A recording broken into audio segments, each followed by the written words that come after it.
जय जगन्नाथ प्रणाम। मिठा कथा को स्वागत करुच्ची मो चिन्मय मो संगे मो झी मैत्री कल्याणी। जय Jagannath.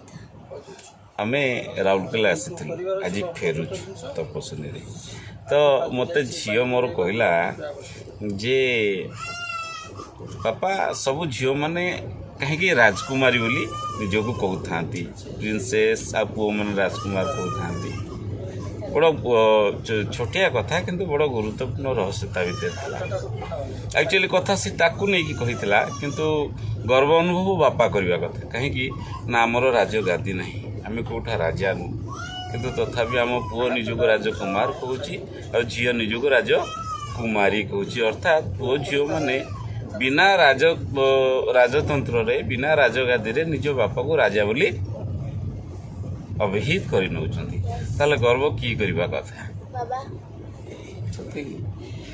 Then you are my Rajkumari you are my राजकुमारी से कहती कन्या अमूल्य रत्न संभाली पारले तार गुण बापा ही अनुभव करिपारिबो से केते धनी आ वास्तव रे रजा की नाही। जय जगन्नाथ प्रणाम।